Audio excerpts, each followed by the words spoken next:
Citoyennes, citoyens, bonjour et bienvenue dans ce nouvel espace commentaire, l'émission où je réponds à vos questions de la semaine.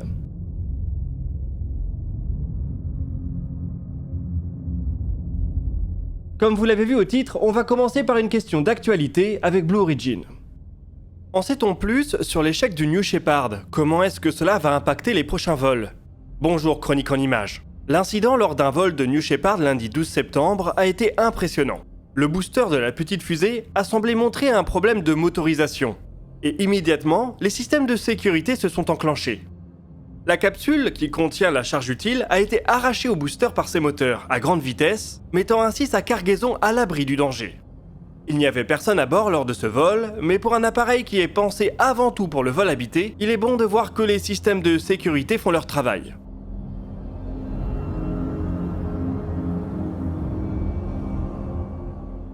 Bien évidemment, la New Shepard se trouve maintenant clouée au sol. La FAA, l'organisme qui régule les vols civils et spatiaux, a suspendu ses autorisations de vol et va superviser l'enquête que va devoir mener Blue Origin. Pour le moment, les causes de l'incident sont floues. 60 secondes après le décollage, on a vu l'apparence de la flamme du moteur BE3 du booster changer rapidement, juste avant que la capsule soit éjectée. Les observateurs amateurs ont analysé la séquence image par image et pensent avoir identifié un débris qui chute du moteur juste avant. Pour le moment, Blue Origin n'a pas fourni de commentaires. Le moteur BE3 est cependant d'une importance cruciale pour l'entreprise. C'est lui qui doit propulser l'étage supérieur de la New Glenn, dans sa version optimisée pour le vide. Et bien entendu, avec la New Shepard, il supporte des applications de vol habité et doit donc afficher une fiabilité exemplaire. La bonne nouvelle, c'est que si un équipage avait pris place à bord, il aurait survécu, avec tout de même un bon choc dû à l'accélération de la capsule. On peut d'ailleurs se demander si Blue Origin a raison de faire monter des personnes qui sont parfois d'un très grand âge dans un vaisseau de tourisme. Pas certain qu'elle pourrait tout encaisser une telle procédure de sécurité.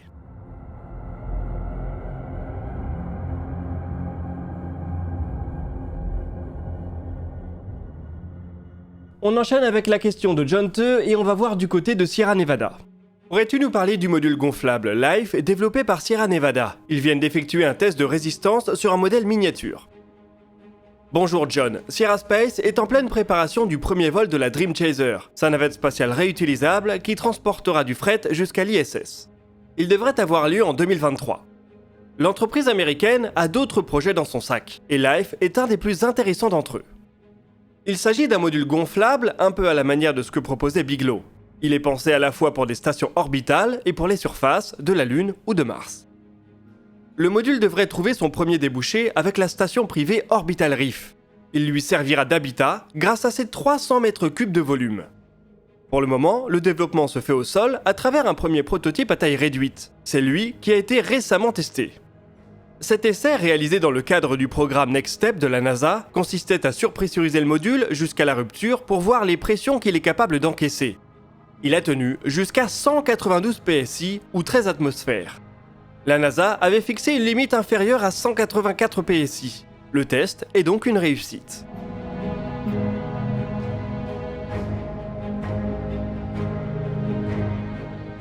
Sierra Space va en mener un second sur la fin de l'année pour confirmer ses bons résultats. Avant d'être certifié par la NASA, Life a encore quelques années de développement devant lui.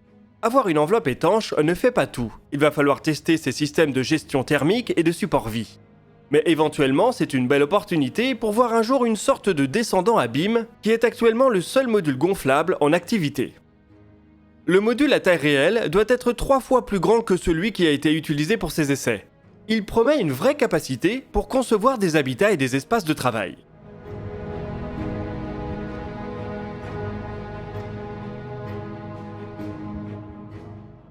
En juillet dernier, on avait regardé le décollage de Vega C sur Twitch, ce qui va nous permettre aujourd'hui de prendre la question de Tuco. Pourrais-tu nous parler de la mission LARES 2 et de son satellite, dont on avait d'ailleurs assisté au décollage de la Vega C en direct? Bonjour Tuco. Le premier vol de la fusée Vega C a en effet eu lieu le 13 juillet dernier. La nouvelle version du lanceur léger d'Ariane Espace a fonctionné à merveille. Voilà des débuts prometteurs puisque c'est elle qui pourra faire décoller la navette Space Rider dans environ 1 an. Ce premier vol a permis de mettre sur orbite 7 satellites dont la mission LARES 2 auquel tu fais allusion. Celle-ci présente quelques particularités qui sautent immédiatement aux yeux lorsqu'on observe la forme du satellite. Il s'agit d'une boule en alliage de nickel de moins de 50 cm de diamètre. Elle est complètement passive. Elle ne possède pas de panneaux solaires, de système de communication ou d'instruments embarqués. Elle abrite cependant 303 réflecteurs laser répartis sur toute sa surface. L'expérience qu'elle permet consiste à utiliser des stations laser depuis le sol pour mesurer la distance qui les sépare de la boule, ce qui permet d'évaluer très précisément l'orbite de celle-ci.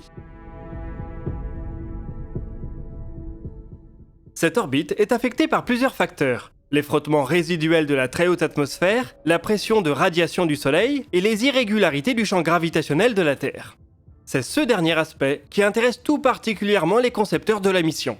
L'ARES 2 va ainsi permettre de traquer un effet qui a été prédit par Albert Einstein en 1913.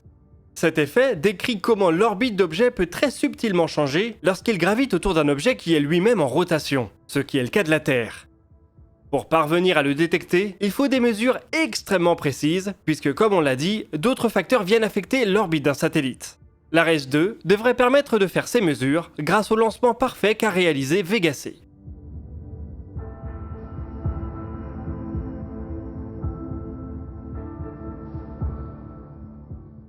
On part maintenant sur Mars pour prendre des nouvelles de SEIS.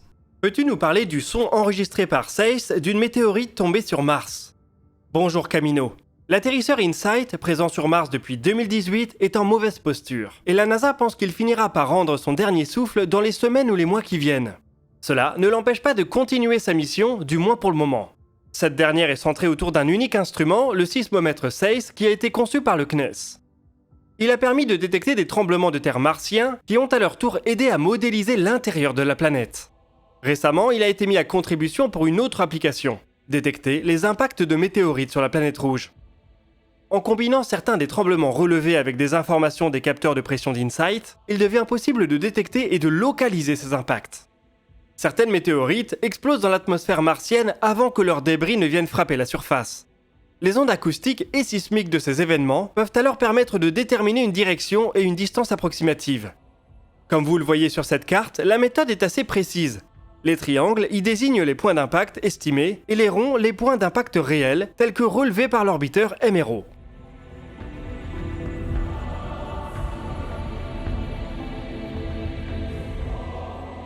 De cette manière, InSight peut signaler de nouveaux cratères d'impact très rapidement après leur formation.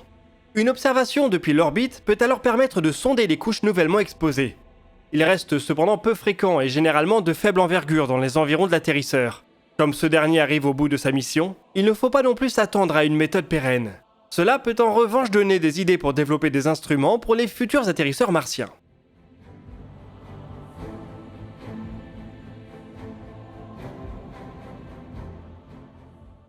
On va terminer cet espace commentaire avec une nouvelle entreprise du New Space américain. Peux-tu nous parler de Stockspace ? Bonjour Ricable. Il y a 3 ou 4 ans, on essayait de suivre sur la chaîne toutes les entreprises de lancement du New Space, ou presque. Cette tâche est désormais devenue impossible, tant elles sont maintenant nombreuses. Prenons tout de même le temps de ta question pour nous pencher sur le cas de Stockspace, qui le mérite très certainement. Cette entreprise américaine est assez discrète. Elle a pourtant su convaincre les investisseurs puisqu'elle a levé 75 millions de dollars sur les 2 dernières années. Elle a été fondée par des anciens de SpaceX et Blue Origin et compte s'attaquer à ces 2 géants. On sait qu'ils souhaitent développer un lanceur entièrement réutilisable. C'est donc la 4e architecture de ce type aux États-Unis, après le Starship de SpaceX, la Terran Air de Relativity et le combo New Glenn et Jarvis de Blue Origin.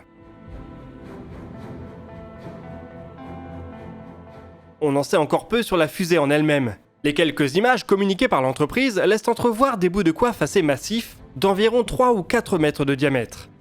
Au pifomètre, cela pourrait déboucher sur un lanceur d'une capacité de plusieurs tonnes en orbite basse. On serait donc probablement plus sur une concurrence à mettre en face de la Terran Air que du Starship.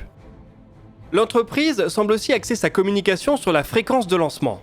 Elle espère pouvoir concevoir des fusées qui voleront tous les jours, ou presque. C'est donc encore une fois une tentative de rendre le vol spatial aussi anodin que l'aviation civile. Pour Stockspace, comme pour les autres, cela reste cependant une tâche herculéenne. Nombreuses sont les entreprises qui affichent une telle ambition, sans que pour le moment on ait pu la voir réalisée. SpaceX s'en rapproche le plus avec ses lancements devenus quasiment hebdomadaires.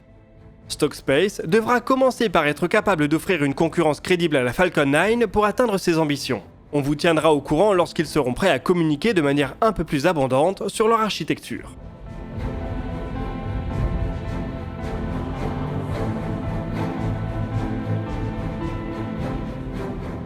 Voilà, cet épisode est déjà terminé, mais j'espère qu'on a répondu à quelques-unes de vos interrogations.